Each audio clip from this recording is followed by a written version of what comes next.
Okay, so magandang umaga po sa bawat isa at higit sa lahat sa ating dakilang Diyos na makapangyarihan sa. Pwede po bang saglit po tayo muli magsitayo at tayo po ay mag-alay ng panalangin sa ating Panginoon. Oh, glory to God.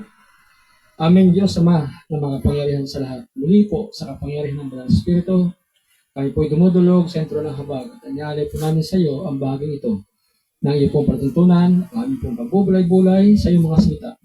So tulungan niyo po kami, O Diyos, na makaunawa ang mga bagay na espiritual sapagkat tunay na ganang amin lamang ay wala po kami magawa sapagkat limitado po kami sa aming pagkatao. Subalit sa tulong ng Banal Espiritu, naniniwala kami na mahahayag ang mga bagay na espiritual. Tulungan niyo po yung abang lingkod na yung kasangkapanin sa araw nito. Sumakan niya lamang ang tunay na pamuna ng Banal Espiritu ay yung kapangyarihan. Sa iyo pa rin ang lahat ng karangalan, kalahatian, salamat sa pangalan niyo po ay Pastor Kristo. Amen, amen, amen. Okay, pwede na po makapo ng bawat isa. Well, sa araw na to, itutuloy po natin ang ating pong pag-aaral sa panahon ng biyaya. At ang paksang ito ay malawak at ilan sa mga bagay na magbibigay sa atin ng linaw ay yung mga pagtuturo ng ating Panginoon. At ang ilan sa mga bagay na kaniyang nasabi sa kanyang pagtuturo ay ang mga talinhaga. At ang mga talinhagang ito ay may kinalaman sa ating panahon o kapanahunan ngayon. Alalahanin natin ang panahon ng biyaya ay tinatawag din ang panahon ng iglesia, panahon ng Banal Espiritu, at saka ito ay disposition of the Gentiles, fullness of the Gentiles. Ibig sabihin, panahon ng mga pagano na sila ay maging mga manampataya. Balikan natin ating nabasa kanina sa Matthew 13 verse 33. Bagamat isang talata ito, subalit punong-puno ito na mensahe para sa akin, naway ganun din sa inyo at sa mga nakikinig. Ano pong pagkasabi sa Matthew 13:33? Another parable speak he unto them. The kingdom of heaven is like unto a leaven, which a woman took, and hid in 3 measures, and the 3 measures of meal, till the whole was leavened. Nais ko pong basahin sa wikang Tagalog at tinatin kung paano po ang pagkasabi sa mababaw na salin. Sabi po rito, nagsalaysay pa siya ng ibang talinhaga. Ang paghahari ng Diyos ay katulad ng libadora na inihalo ng isang babae sa 3 takal na arena at umalsa ang buong masa. Ang atin pong susing salita na aaralin o bigyan pansin ay yung salitang libadora at babae at saka po yung 3 takal na arena. Well, sabi sa ating nabasa ng ating Panginoong Kristo, sabi niya, inihahalin tulad ang kaharian ng Diyos o ang kaharian ng langit sa isang libadora. Pag binanggit ang satang libadora, maging sa lumang tipan hanggang bagong tipan, ay medyo negatibo ang dating. Bakit kamo? Kasi nung bago ang Israel, palayain ni Parao, ang sabi ng Diyos, kumain kayo ng tinapay na walang libadura. So, pagdating sa bagong tipan, nabanggit ni Paul ang tungkol sa libadura. Ano ba ang pagkasabi ni Paul dito sa bagong tipan? Unang Korinto, chapter 5. Tingnan natin kung paano sinabi ni Paul ang tungkol sa katotohanan ng libadura. 1 Corinthians chapter 5, verse 6 and 7. Alright, so ganito ang pagkasabi. Hindi kayo dapat magpalalo. Hindi pa nyo alam na kasabihang nagpapaalsa ng ang kaunting libadura o nagpapaalsa ng kaunting libadura ang buong masa. Alisin nga ninyo ang lumang libadura, ang kasalanan, upang kayo'y maging malinis. Sa gayon, matutulad kayo sa isang bagong masa na walang libadura.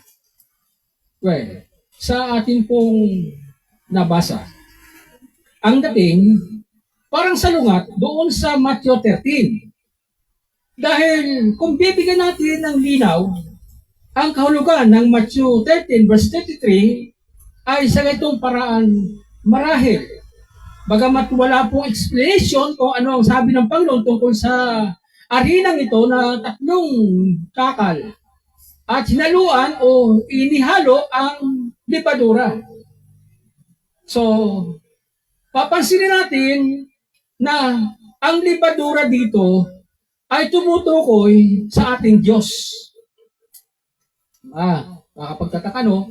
Yung kanyang salita o salita ng Diyos na siyang libadura na nagpapaalsa. Ano naman itong babae? Ang babae ay tumutukoy sa iglesia. Bakit iglesia? Sapagkat hindi naman nasabi rito na ito ay virgins, hindi naman sinasabi rito na ang babaeng ito ay isang inang tahanan. Ang nakalagay dito ay babae.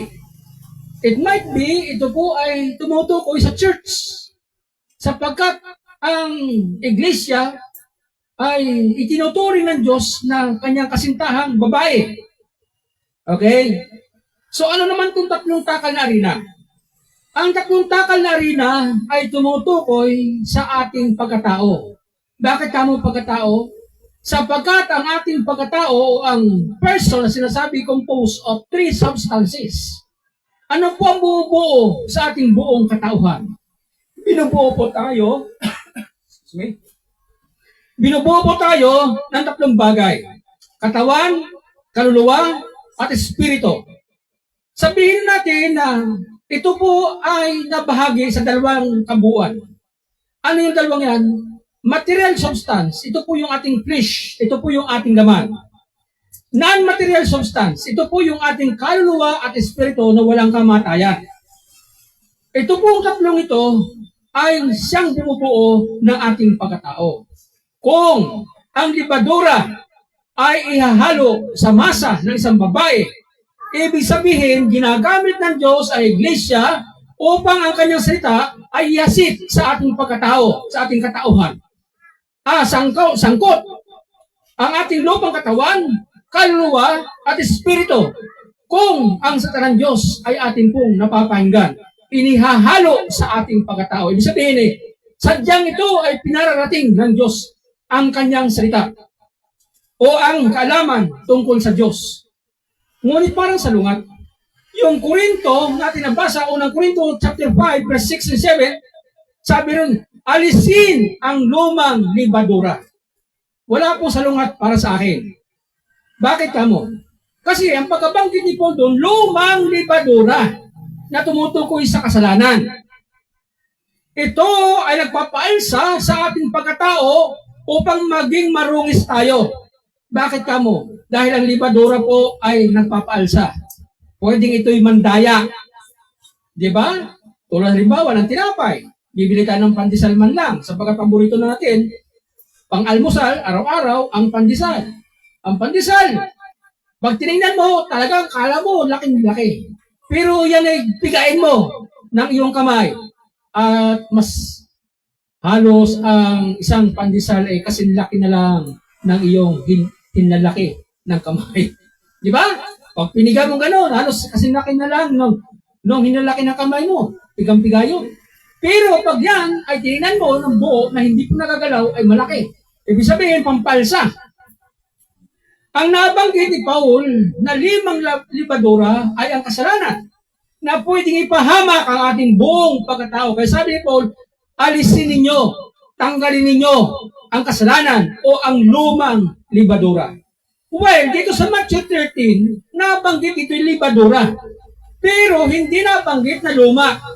Sapagkat ang libadurang ito ay brand new. Is referring about the Word of God. The Word of God sowed in the hearts of men. Na tayo po ay kinocompose o binubuo ng tatlong substance. Ito po ang ating kaluluwa, espiritu, at lupang katawan. Sabi ni Paul, tingnan natin ang 1 Thessalonians chapter 5. Ano ang pagkalarawan ni Paul sa ating buong pagkatao? 1 Thessalonians chapter 5, verse 23. Sabi ni Paul dito, and the very God of peace sanctify you wholly. And I pray, God, your whole spirit and soul and body be preserved blameless unto the coming of our Lord Jesus Christ. Sabi ni Paul, ididalangin niya sa Diyos ng kapayapaan. Sabi nito, na tayo ay kanyang pakabanalin ang ating buong espiritu, kaluluwa at katawan, upang tayo ay walang anumang maging kapintasan hanggang sa kanyang pagparito. Bakit kaya nabanggit ng ating Pansukristo ang tungkol sa libadurang ito? Nagpapaalsa sa tatlong takal ng arena? Na ang tatlong takal ng arenang ito ay tumutukoy sa ating pagkatao, sa ating buong katawan, kaluluwa at espiritu. Alam niyo kung bakit? Sapagkat ang ating buong pagkatao ay magta-transform, hihilap. Ibig sabihin ay ito ay magkakaroon ng transformation. Di ba ang tawag dito? Yes. Tama ba ko? Libadura. Yan yung yes na ginagamit sa tinapay. Anong nangyayari? Isang kakapiranggot na arena ay pwede ito mag-transform. Sabi ko na kanina na lumang libadura tumutukoy sa kasalanan. Subalit ang libadurang nabanggit dito sa Matthew 13, verse 33, hindi sa lumang libadura. It's a brand new. Siya ay talagang genuine. Ang salita ng Diyos ay genuine. Nagbabago ng buhay ng tao. Ito ang nag-create sa atin ng new life. Saan natin mabasa yan? Nasa salita ng Diyos ay ganon. Tingnan natin sa First Peter. At ano ang sinasabi ng salita ng Diyos tungkol sa ating pagkatao? Kung ang ating pong pagbabasihan ay ang salita ng Diyos. First Peter chapter 1 verse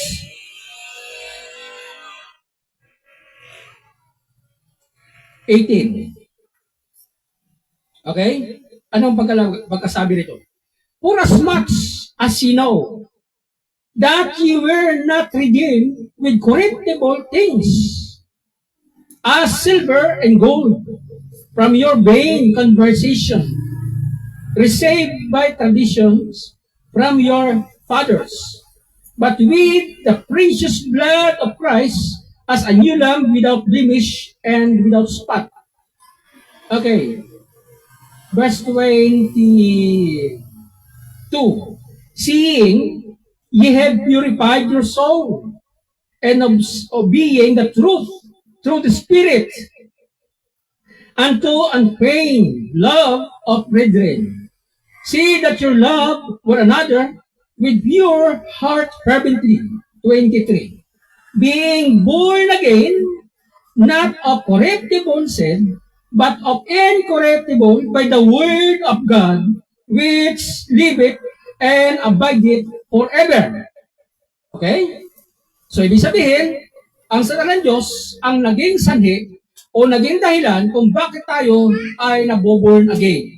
Ito po ang mga salitain ng mga taong halos wala pong alam tungkol sa Christian life. So, di ba, sabi, ikaw ay born again? Yan, ganun. So, what's born again means?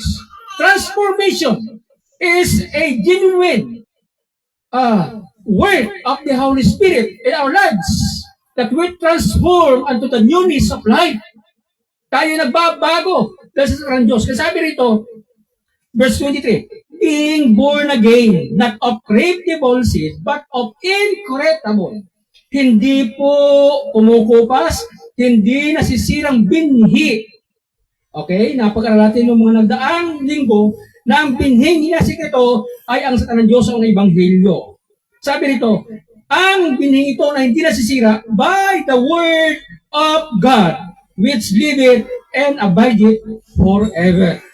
So malinaw, nasa kanan Diyos, ang siya tinutukoy na libadora o yes, kumbaga, na siyang inihalo o inilagay sa tatlong takal na arena na tumutukoy sa ating pagkatao na may lupang katawan, kaluluwa, at espiritu. Ano kung gayon ang magiging epekto nasa kanan Diyos sa buhay ng tao kung ito ay mapasa kanya? Mag-transform siya. He will be a new creature. He will be born again. Not born, but born again. Ano ibig sabihin itong born again? Ibig sabihin niyan ay pagbabago ng buhay ng tao. Yung iba, sinasabi lang yan, pero wala silang alam kung ano ibig sabihin ng salitang born again. Sa ating mabasa yan, 2 Corinthians 5, verse 17. Para marahil ito ay atin na pong nabasang paulit-ulit. Sabi nito, 1 Corinthians 5:17. Sabi, therefore, if any man be in Christ, he is a new creature. All things are passed away. Behold, all things are become new. Kung atin pong tatagalugin, ang sinumang taong napakay Kristo o nakay Kristo, amen. Sabi rito, siya ay maging bagong nilalang. Ang dating mga bagay ay lilipas. Ano yung dating mga bagay? Ay di mga bisyo mo, yung mga hangarin mo makalaman, yung mga bagay na hindi kalooban ng Diyos, magbabago yan. Pagka ang tao ay walang Kristo sa buhay, kahit ano pang donong niyan, kahit ano pang yaman niyan, kahit ano pang posisyon niya, kapangyarihan sa mundong ito, it's nothing, it's vain. Why? Because without Christ, human being is nothing before God. But when the Word of God sowed in our heart, there will be a new transformation. Genuine ang ating pong pagbabago. Sapagkat ang satanan Diyos ang nag-create sa buhay natin ng pagbabago. Kaya sabi rito, lahat ng lumang bagay, dating bagay ay lilipas. At narito, ang lahat ng bagay ay pawang naging bago. So yan pong ibig sabihin na silang born again. So ang satanan Diyos, ang siyang naging sanhi kung bakit tayo ay nabuborn again. Balik tayo ngayon sa 1 Thessalonians 5, verse 23. Liwanagin natin mabuti. Muli natin basahin. Verse 23, sabi rito, and the very God of peace shall sanctify you wholly. Ang Diyos ng kapayapaan naway pakabanalin kayong lubos. Wow. Pagka pinag-usapan kasi ang gatong salitang kabanalan, sa secular or sa worldly, when it comes to holy, ang pagkaunawan na sa isang holy, wala sa katumbas. Formidable. Hindi siya nalulupig. Hindi siya kailanman napapasuko. Siya ang pinakamataas na supreme. Ika nga. So, pagka ganyan ang kalagayan ng buhay ng isang nilalang, they will be considered as holy. But when it comes to God, it's very far. Malayo po yung konsepto ng kabanalan. Sapagkat ang kabanalan ng Diyos ay wala siyang katumbas. Hiwalay sa kasalanan. Hindi gaya nung isip ng tao, pag sinabing holy, ay wala siyang pagkatalo sa labanan. Marami siya napapatay, pero siya hindi mapapatay. Wala siyang kamatayan. That's what the worldly concept about holy. But when it comes to God, malayo po. sapagkat ang kabanalan ay isang konsepto at praktis ng buhay na hiwalay sa paggawa ng kasalanan. Sabi ng ating nabasa na ipinapanalangin ni Paul bilang lingkod ng Diyos na ang Diyos ng kapayapaan ay pakabanalin tayong lubos. Alin ang pabanalin sa atin? Ang ating lupang katawan, kaluluwa at espiritu na maging walang dungis, walang kapintasan hanggang sa kanyang pagparito. Maraming Kristiyano ang nagkakamali ng konsepto patungkol sa pagiging buhay Kristiyano. Alright, natanggap natin ang Word of God, natanggap natin ang salita ng Diyos, bilang tayo ay mga arena ng Diyos na tatlong takal na binubuo ng lupang katawan, kaluluwa at espiritu. Abo akala natin okay na, Kristiyano tayo, kapopori sa Panginoon, yet mali ang konsepto sa kanyang buhay. Bakit kamo? Kasi yung lupang katawan, pinababayaan na. Hindi po natin, tawag doon, binibigyan ng awareness. Ano bang ibig sabihin nun? Ibig sabihin, nawa, magkaroon tayo ng tinatawag na health awareness. Bakit? Sapagkat importante ang lupang katawan. Nabasa natin sa ibang kasulatan. Sa 1 Corinthians chapter 3, verse 16-17, di ba sabi ron, hindi ba nyo alam na ang inyong katawan ay templo ng Diyos? Ang sinumang tao ang gigiba o magsisira ng kanyang katawan o ng templo ay hahatulan siya ng Diyos. Ang linaw, no? Ha? Kaya nga, kapatid, sabi sa 1 Corinthians chapter 6, sa verse 19 and 20, sabi ron luwalhatiin nga ninyo ang Diyos ng inyong katawan at ng inyong espiritu. Sapagkat ang katawan ninyo ay templo ng banal na espiritu. Diba? So malinaw na ang ating katawan ay sangkot pagdating sa kabanalan. Hindi po di espiritu kaluluwa. Kaya yung konsepto na maraming Kristiyano na sabi, okay lang, kahit ako'y magkasala, total, ligtas naman ako. Yung aking kaluluwa at espiritu ligtas. Mali! Mali. Bakit? Kasi hindi nabubuo ang tao kung walang katawan. Ano mangyayari sa kanya? Yan yung kasabihan ng mga taong multo. Kasi walang katawan May kaluluwa at espiritu. Buhay, pero walang katawan. Ano yan? Di multo nga. Ghost. Diba? A living person is a complete being. Merong katawan, kaluluwa at espiritu. Tayong mga Kristiyano lingkod sa Panginoon, minsan hindi ka panipaniwala sa mga tagalabas. Bakit kamo? Tulad halimbawa, hahayo ka. Mangaral ka ng Diyos ay nagpapagaling. Itong nangaral ay masasakting. May high blood, hypertension, meron siyang vascular disease, sakit sa puso. Ano yan? Minsan nagdadoubt yung nakikinig. Sabi yan, Diyos daw ba pagaling? Ba't hindi karamdaman may sakit? Ang tanong, ano ba ang dahilan? Kalooban ba ng Diyos yan sa Kristiyano? Hindi! Hindi. Bakit? Ito ang tunay niya, no? Sa 3 John, basahin natin, ha? Ano ang totoo tungkol dyan? 3 Juan, verse 2. Sundan niyo ako. 3 Juan, verse 2. Beloved, mga minamahal, tayo ang tinutukoy dyan, mga anak ng Diyos, mga Christian. Beloved, I wish above all things that thou mayest prosper and be in health, even as thy soul prospereth. Wow. Ginagamit ito madalas ang message na to doon sa mga birthday celebrants. Halimbawa, nagre-request na bigyan po natin siya ng message of encouragement, message of wish or pagpapala. So, nababanggit ang mga verse na to. Ang tanong, naintindihan ba kayo ito ng tao? Naintindihan ba kayo ito ng maraming Kristiyano? Hindi lahat nakakaintindi nito. Hindi lahat nakakaunawa. Kung ating unawain ang talata nito, 3 John verse 2, sabi nito, mga minamahal, ang nais ko higit sa lahat ng bagay ay mapagpala ang iyong kalusugan. Kamu ha? Higit sila kung pagpala yung kalusugan. Bakit? Kasi itong lupang katawan sa nakikita ng tao nagpupuri sa Panginoon. Itong lupang katawan, ito nakikita ng tao na pupunta sa gawain ng Diyos. Ito yung lupang katawan na humahayo at ang salita na ibanghilyo sa ibang tao. Ngayon, kung lupang katawan ito ay masakin at groge, ano ang palagay mo? Ano sa palagay mo ang dating sa isipan ng mga tao na nakikita sa iyo? Totoo ba kaya ang Diyos ay nagbibigay ng good health? Totoo ba kaya ang Diyos ay nagpapagaling? Ano ang problema ng maraming tao at Kristiyano ay biktima tungkol sa kanilang kalusugan? There's no health awareness.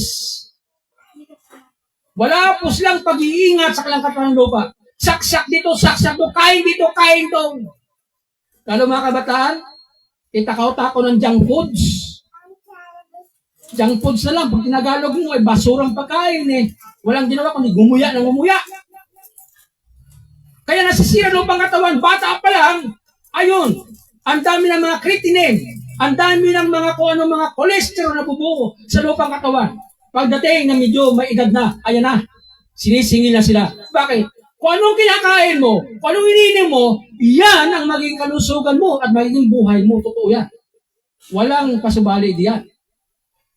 Kaya maraming Kristiyano, masaktin. Pero Kristiyan yan. Nakakalungkot ka, ang daming mga pastor na, mga high blood eh. Meron pa nga nagpipreach eh. Ha? Sa kalagitnaan ng kanyang preaching ng isang pastor, bumagsak. Nag-collapse. Yung collapse na yung diretso na. Naputo ka na ng ugat. Doon sinumpong ng high blood. Isa sa pastor ng Christ kami na kalungkot man, pero ito nangyari sa kanya. Si Pastor Norman Aquino. Anak mismo ni Pastor Aquino. Pastor sa Los Angeles, California, USA. Nagpipreach siya. Ang taba-taba kasi. Palibhas sagana, wala siyang habas, wala siyang control sa pagkain. Hindi kaya kain. Ayun.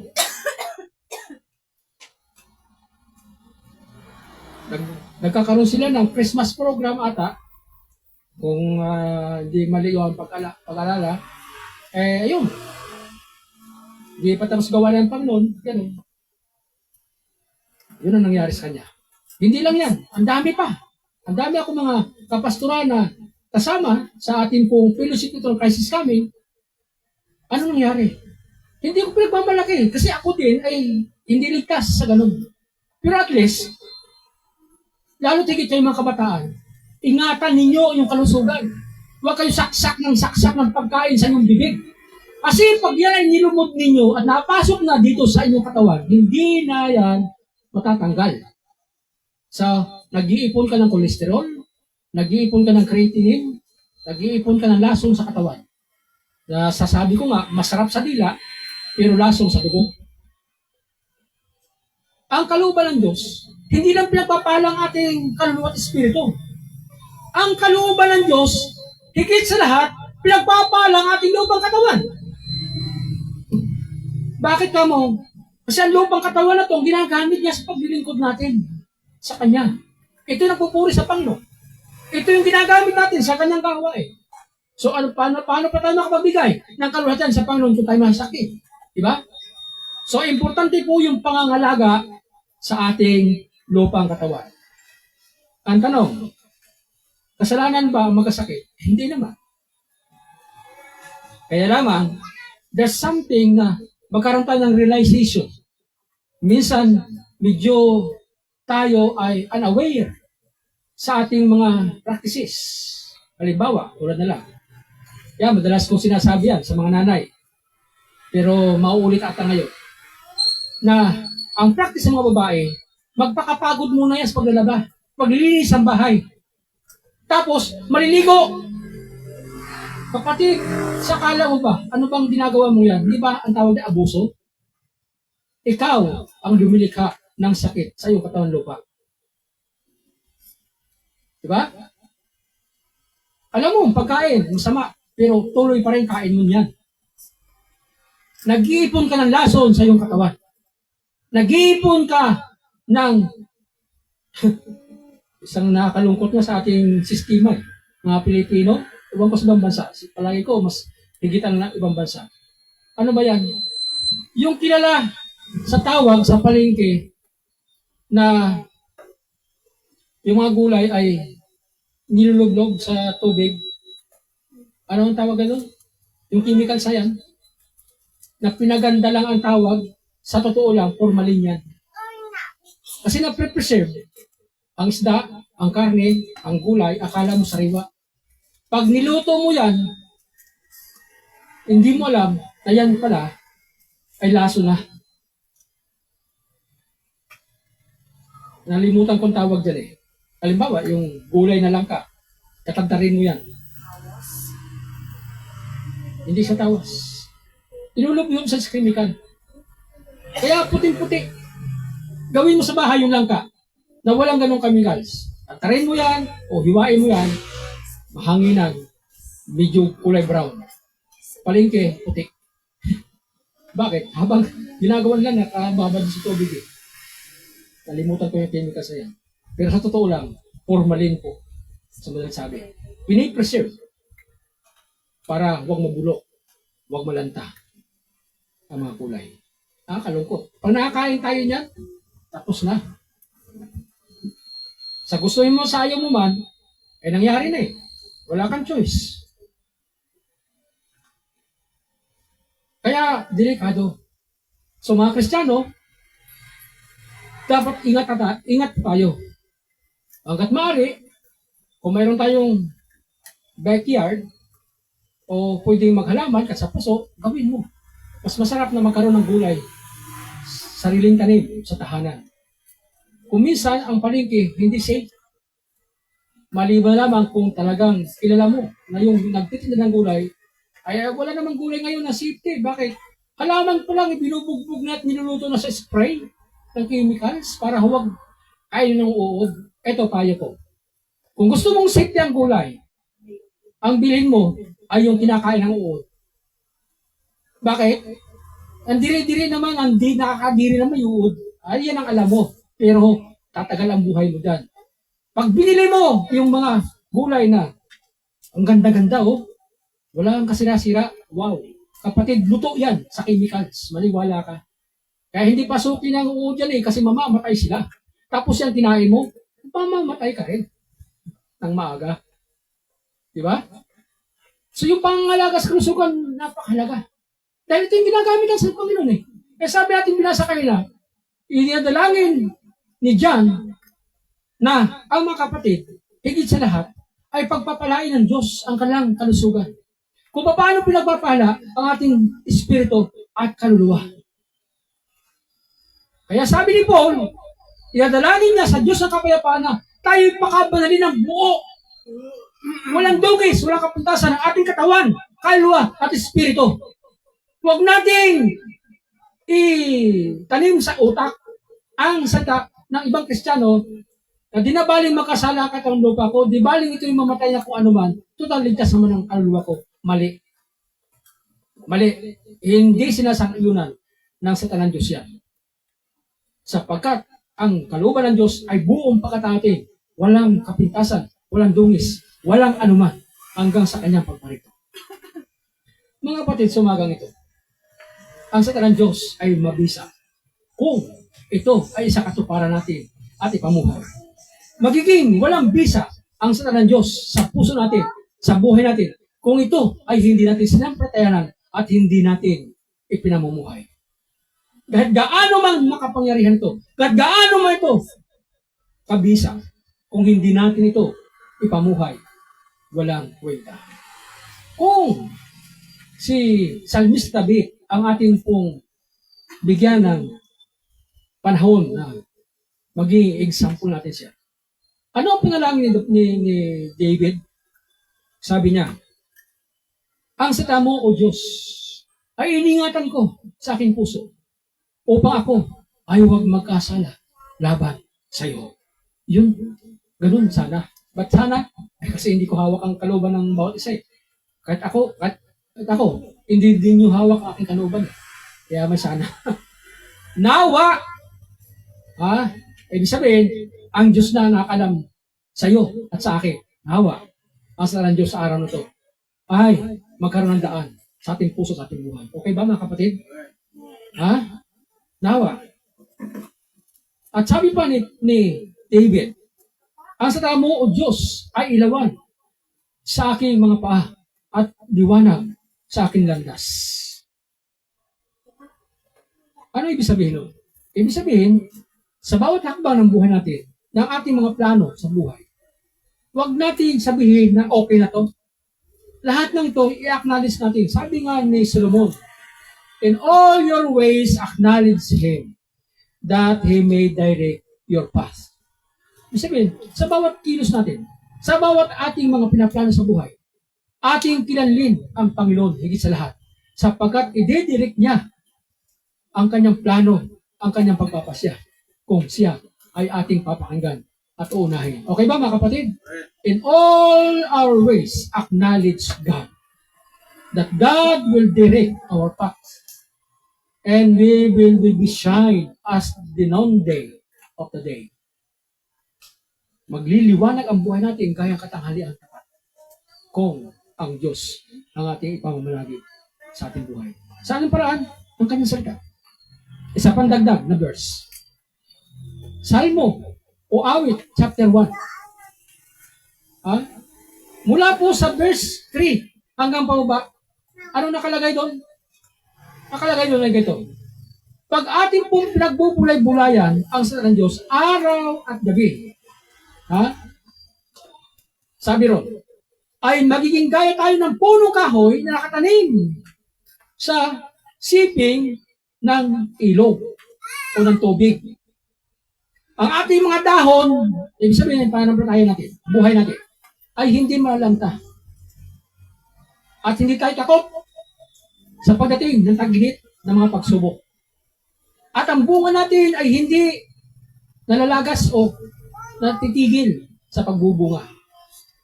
At tuloy-tuloy, anuman ang ating gagawin, ito ay giginhawa. Ganun sinasabi sa Diyos. Mga kapatid, sa umagang ito, kumusta po ang ating buhay spiritual?